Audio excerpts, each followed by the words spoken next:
that we've been putting out the name of the Most High since 2001. And no one had been saying anything. We've been getting pushed back from all the Hebrews and everyone, telling them that they're secretly, without knowledge, they are worshiping Satan by calling on Yahweh and Jehovah and all these different names of the Tetragrammaton. Now that Satan have accomplished his program in demoralizing the earth and getting the one world military under him, he's now revealing himself as the God of all religions, including the Hebrew religions. They're coming out in the forefront and revealing themselves now. Now, of course, they don't expect our people to buy books like the Illuminati too, Deceit and Seduction. One other thing, I pulled out a book not too long ago that was brought to my attention called The Witch's Guide, and I pulled this book out in 2008. And in the book The Witch's Guide, it's a pagan book. The top witches admit that their God, their highest God, is Jehovah in the English and Yahweh in the Hebrew. The Witch's Guide. Now, what is admitted in this book, and I'm bringing this forth because I know there's some brothers and sisters out there that wasn't in the advanced lesson class when we brought this forth. There's a context in the book on page 130. It says, God's real name.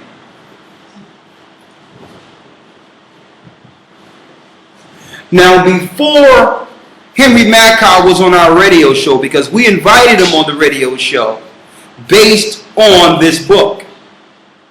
Before this, before he was on our show, keep in mind, we had no contact with him. We never met him.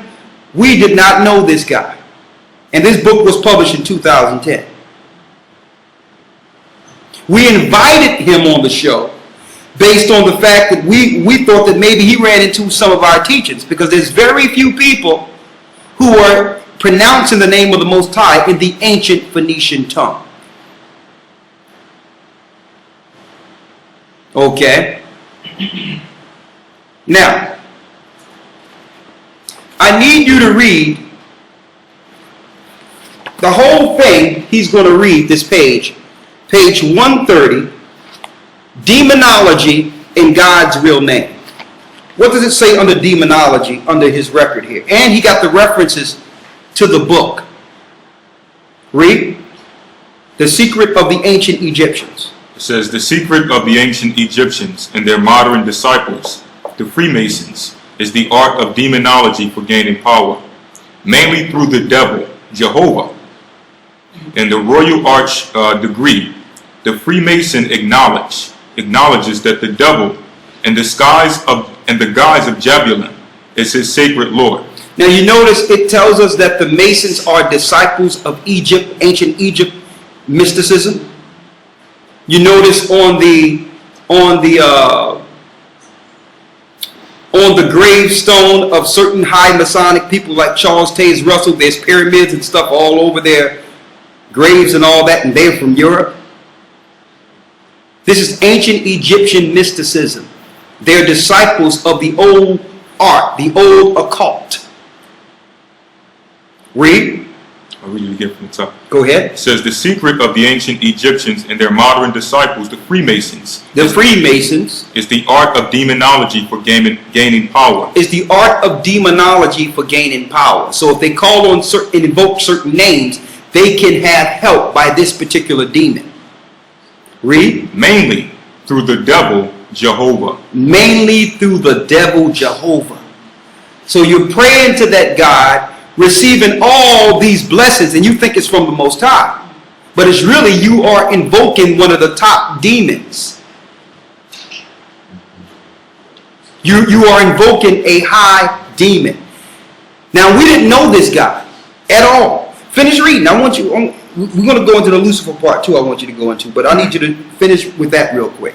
It says, in the Royal Arch degree, the Freemason acknowledges that the devil, in the guise of Jebulon, is his Hold sacred up. In the Lord. Royal Ark degree of masonry. Now, this is a fact. You can look this up. In the Royal Ark, that's actually a fragment of the masonry. Read. Acknowledges that the devil, in the guise of Jebulun, is his sacred Lord. And the God of Jebulun is his sacred Lord. So when you go into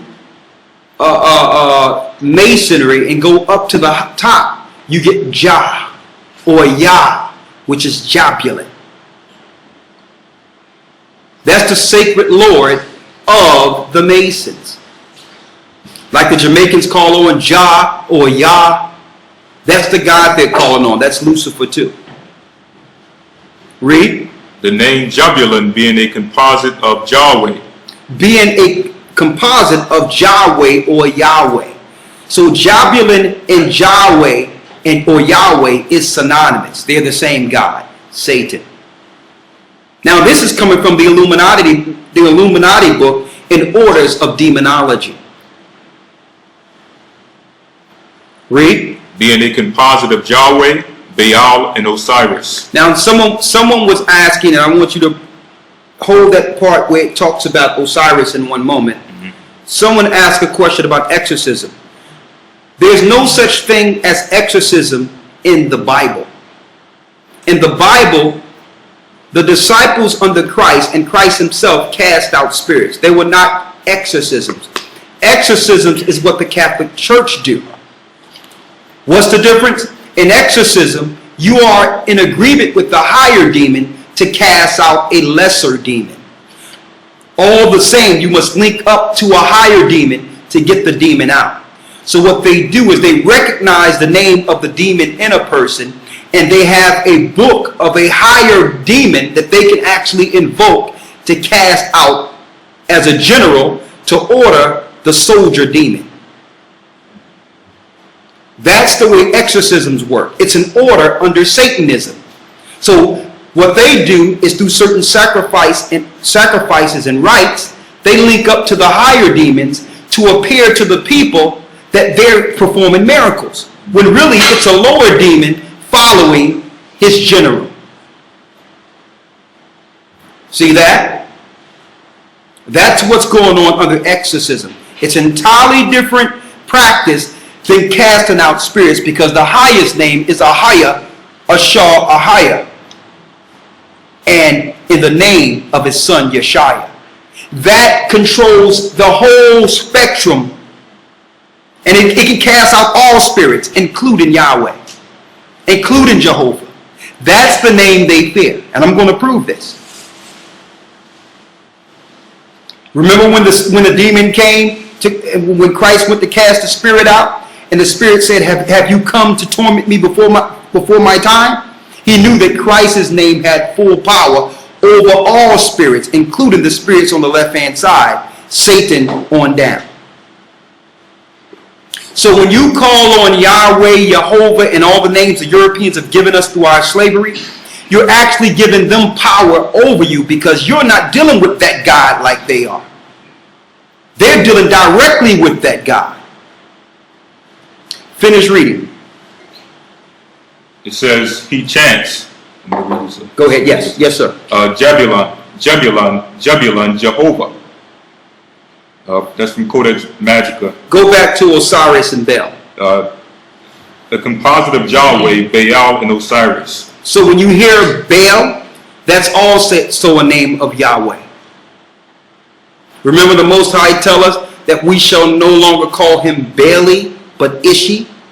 Why? Because we began to call on Satan. Ishi, when you look at the pronunciation and the translation, it goes into Yeshua or Yeshaya. That we will no longer follow Baal, that Christ would come to lead us back to the Father. Baali is Jehovah. If you don't believe me, look at Baali in your strong concordance, and it refers you to who? Yahweh. YHWH, Jehovah. That's who Baali is. Finish reading.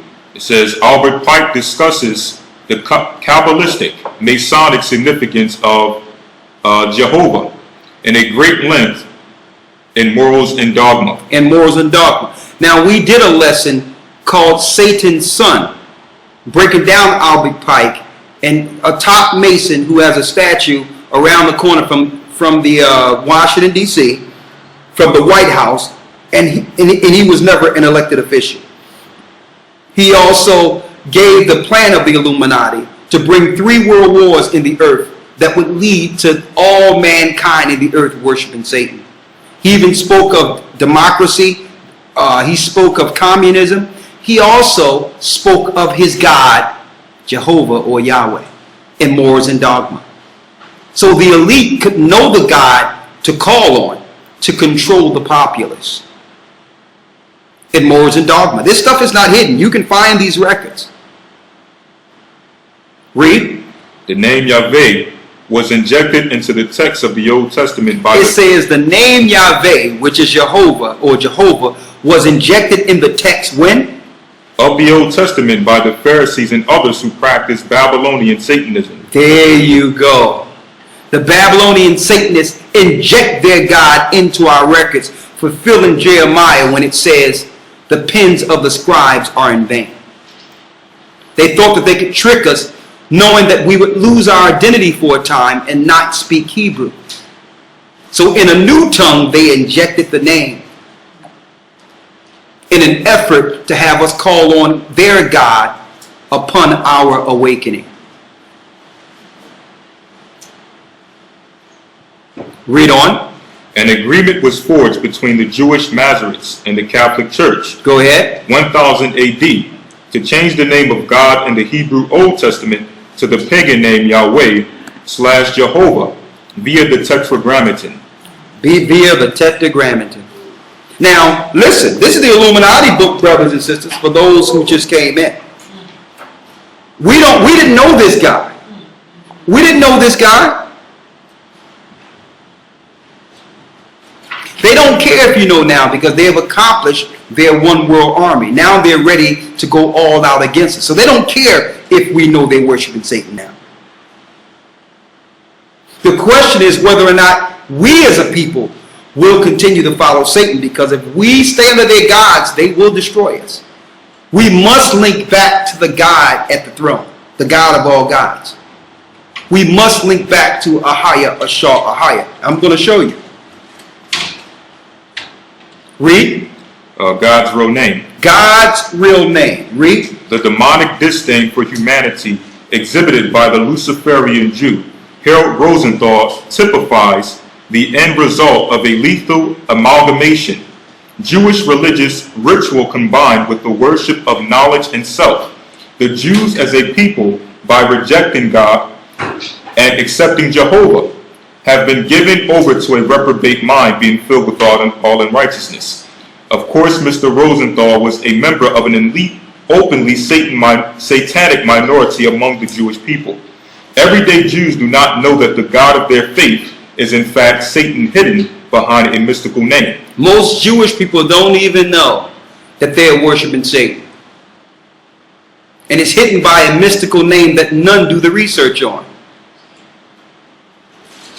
And in order to get this information and understand it, you must be willing to research beyond the Masoretic text.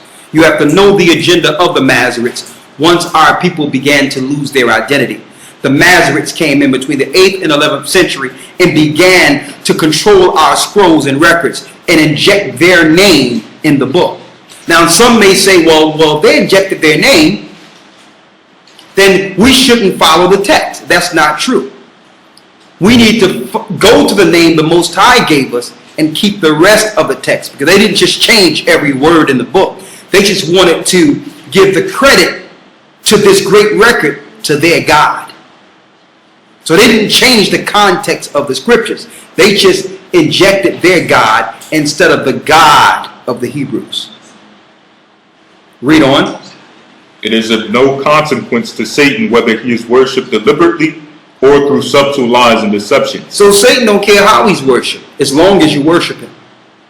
Read. The wise Solomon asked, what is God's name? And what is his son's name, if thou canst tell? Proverbs 30:4. God's name is Ahaya. Hold up. God's name is what? Ahaya. Ahaya.